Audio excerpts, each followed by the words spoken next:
Hello, welcome back to ScoutAbout Gear. This video is going to be my top 10 tips for being outdoors. So that includes safety, enjoying the outdoors and generally having a good time. So let's begin then. The first one for me is first aid. First aid can be really important. It can save lives, it can really help people. Whether you use that on yourself, whether you use that on people you're with, or you come across someone when you're out and about, you need first aid. It can stabilise them, it can help get them into a situation where they then can be dealt with by professionals who might come along a bit later. Obviously, it could make them in a better condition or save their lives. Yeah, I definitely recommend to get some first aid training. A lot of adults in scouting have to have first aid training anyway. If you're a young person, I'd definitely recommend finding out about first aid. There are stage badges for first aid. The more you know, the better. Because you could use it in all walks of life. You could be at home, you could be out, you could be out on your own somewhere, you could be with a group of friends, you could be abroad. Just the general knowledge of first aid can really help save lives, and it's really useful. So generally, it does depend on what you're doing, but I always carry like a small first aid kit like this with me in a bag when I go out and about. If you go on bigger expeditions, generally you have bigger ones between your group, have a few.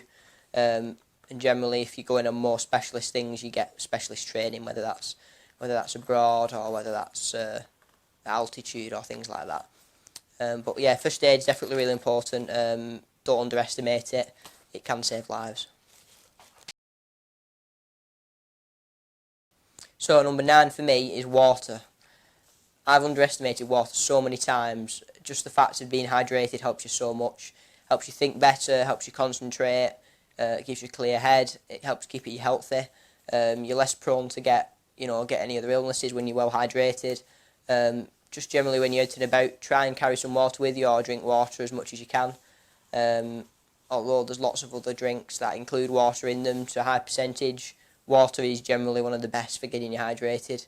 And there's not much in it, so it's pretty healthy as well. It doesn't have to be a bottle like this. It can be a plastic bottle.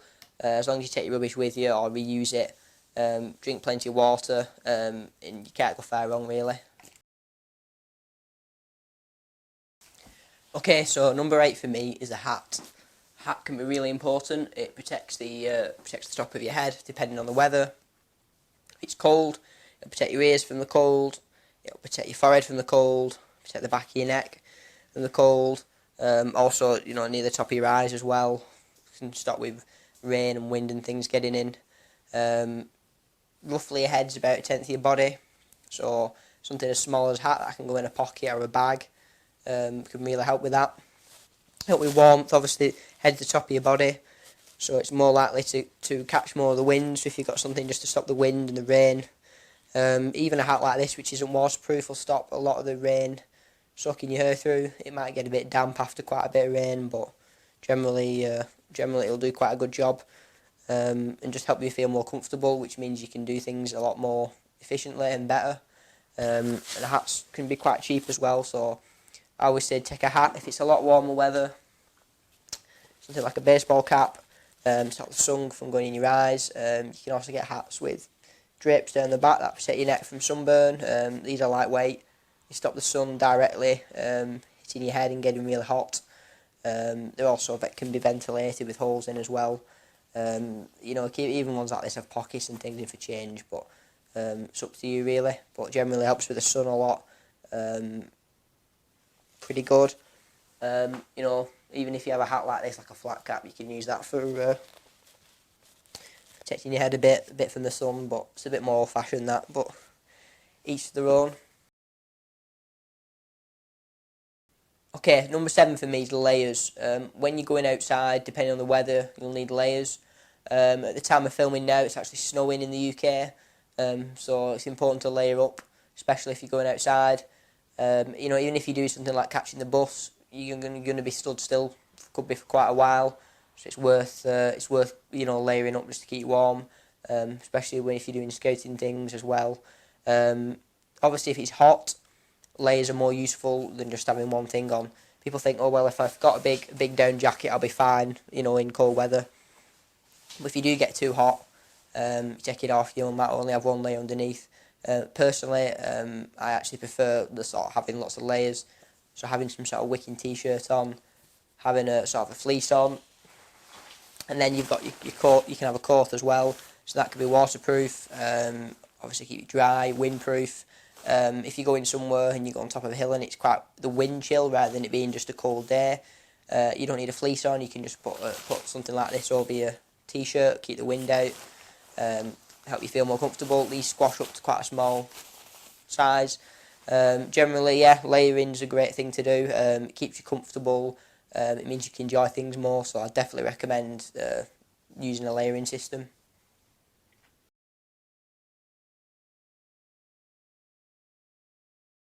And this one has really been something massive for me while being in scouting. From going on club camps to going on expeditions to going abroad to places like Peru, Iceland. At first I thought, oh well, it's not going to make a massive difference, but really it's made so much difference, and it's a microfibre towel. They're readily available in so many different places. Basically what it is, it's a towel that instead of like your normal towel has really thick fibres, they're absolutely microscopic, so you can hardly see them. So what happens is it means they can go really small, which is really useful for travelling, but they take many times of their own weight in water. So it means that as well as it being small and compact, when you want to dry yourself, it'll do a lot better job than a normal towel for the weight. Also as well, they dry out quite quickly, so you put this on hang it up somewhere in a tent, or if you're in indoor accommodation in an airing cupboard or something, it'll dry out a lot easier, a lot quicker. So much more practical than a normal towel. A normal towel can be big and heavy, take a long time to dry, they don't go small. I've just taken these with me for everything. They're so small. You can even get really small ones that are just the size of like a flannel or a face cloth. They're great for if it's a hot weather and you just got a bit of sweat or something, or if you just get a bit wet or something and you're outside and you get caught by the rain and you're not got a hood. Just dry your hair a little bit. Really useful things. Probably one of my biggest essentials in terms of camping, just because it's so much better than a normal towel and saves so much weight, like I've said. So yeah, if you're going camping, if you're going out and about and you need a towel, microfibre for me has just been really useful. Definitely recommend it. Okay, number 5 for me is about torches. Specifically, I prefer a head torch over a normal torch if I have to choose between the two. Normal torch is great, you might get a bit more distance, you can point it where you're going, but generally when you're out and about, you needed to read things or see things, whether it's a map, whether you're in a tent, whether you're doing your sleeping bag up, whether it's chucking it down on the morning and you're in your tent and it's dark, or in an evening you need to do stuff. Head torches are really useful just because, for the very simple reason, and it's pretty obvious, but put them on your head, you can do things hands-free. You've got you generally get quite a few light modes with these. Very small. You can take for spare batteries or get rechargeables. Ones like this range from a few pounds and can be really bright to ones that go really far and can be quite expensive. Generally though, something that's quite cheap and cheerful works well, because you can bash it around a bit and it'll still be fine to use.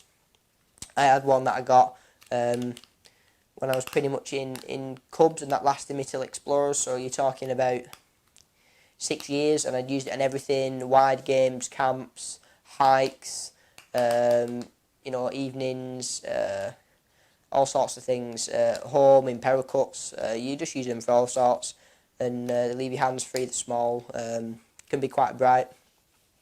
So I definitely recommend a torch, a head torch as well. Even if you're going on a day hike, you don't expect to be out at night, just in case you might need it. Also, like I said, the brightness can be used for signalling in emergency, so very useful. Okay, so the next one for me is maps. Number 4. Now, you can get maps on your phone. I know OS do some really good maps for navigating by. I use them all the time. They're really good because you just got them in your pocket, but they're not a substitute for a proper map, because if your phone dies, in terms of its battery life, you might drop your phone, you might break it, you might lose your phone. maps a lot more robust generally.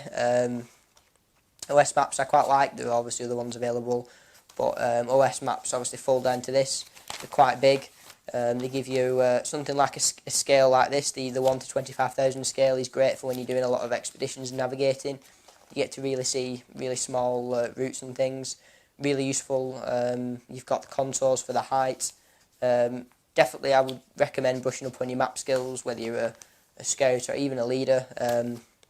Just the basics with a compass. Generally having a compass with it is really good, because then you can do bearings. If you learn a bearing, you know which way you are facing, then you can align yourself with markers on the map, whether that's visual or just other markers on height and things. Helps you find where you're going. So what I tend to do is either if I'm navigating somewhere I don't know, have it in a map case if it's bad, for bad weather, just protect you from mud and abrasion. Compass around my neck, so then I can just lift it up, that's where we are, and then every few miles or whatever I'll turn it over. If it's somewhere I know relatively well, I'll always have it with me on the right page. Might just be in my backpack, and then like I said, I use my phone one as well as sort of a first go-to. And then if that isn't sufficient, I'll use the proper maps. So maps are really useful. Means you can explore new places, find amazing places, be safe outside. It means you can plan routes and go to places you might have never been before. So maps, value them. Okay, so this one's really more of an up-to-date one, which is number 3. I call it keep it dry, keep it charged. A lot of people have phones. Phones are really useful, as we all know, for communicating, social media, everything. Most people have phones today. If you're younger, one of the younger sections, you don't need to have a phone necessarily. Obviously, it's age dependent really, but when you get older, they can be useful for communications. But obviously, there is quite a cost involved in phones. But if you have a phone, if you take it with you, they can be expensive. So I say keep it dry, keep it charged. Something like a little dry bag like this. You put it in, roll it up, have that in your pocket, keeps it dry. Even if your coat fails or waterproofing, your phone will be dry. You can use it for communications, whether that's just checking up. It could be for emergencies. That's your phone's safe and dry then. Also, it means you can use it for taking pictures and other things. And it also stops you from maybe taking it out every 2 seconds to check it if it's rolled up a bit. Which really, you want to be outside enjoying the outdoors maybe. Obviously, I said keep it charged. Power banks are great. They're not too expensive online. Obviously, they're quite a weight, so bear that in mind if you're taking them with you. If you've got a phone and a full charge won't last you a full day, possibly take a power bank or something to charge it with. Like a mains plug is obviously not very good out in the outdoors because there's nowhere to use it. But a power bank and a USB or whatever you use, quite useful. I always take them as a precaution, because although I can make battery life last on my phone, I can do so many things with my phone, whether it's use the torch on it in emergency, whether it's take pictures, whether it's post social media, contact people. The phone, you do a lot of things with your phone, so if you've no battery life in it, it's just a bit of glass and metal. So keep it dry, keep it charged. Okay, so we're down to the last couple now. So knives is a really interesting one. Obviously, if you're in one of the younger sections, you don't really have much use for knives. If you're in one of the older sections, sort of scouts, explorers, you get taught how to use a knife safely. That was great, I just dropped it. You get taught how to use a knife safely and properly. The thing about knives is to be legal carry, they have to be, in the UK, they have to be less than 3 inches and non-locking, which means that as soon as you open them, they should just, although there's a bit of friction, they should close straight away. The important thing about knives is safety and where you're supposed to use them. If you're at a campsite, maybe a scout meeting where you're learning how to whittle or use them for cutting a bandage for first aid or rope, and you're supervised, yes. Other than that, you generally don't need them with you, although you're allowed to keep them with you, like I said, every day, the everyday. I wouldn't necessarily recommend it. Safety is most important with knives. They are a tool, so please treat them like a tool with respect. Obviously, if you're younger, you might need supervision and proper training, but in scouting and the general outdoors, they can be so useful for obviously cutting things. The other tools can be useful for putting things together, sawing, making holes and things, etc. Very useful, but the main thing is knife safety. Be extra careful and know when to use it. Okay, and that leads me to the last one. Number one is top tips really for outdoors and bits of kit. This one's more of a tip, but it's have fun. The outdoors is an amazing place. There's so much you can explore and learn and see and do. It's really amazing, which is why all this amazing kit and equipment and gear exists to help people enjoy it and make the most of it. Please respect it. Please do things like, you know, use proper paths. Look up where you're going. Make sure everything's safe. Have the right knowledge for where you're going. I can't stress that enough. Obviously, you have to look into where you're going and what you need. But that means you can have fun because you know that you're doing everything safely. You can enjoy it. Look after the environment. Try not to break things.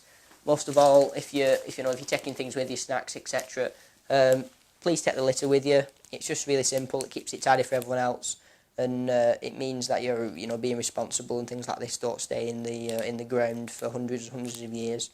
So that's it really. So I hope this video has been useful. Like I said, these tips are meant for people of all ages. Some of you might already know all of them, but this is just from my personal experience, some things I think are really useful.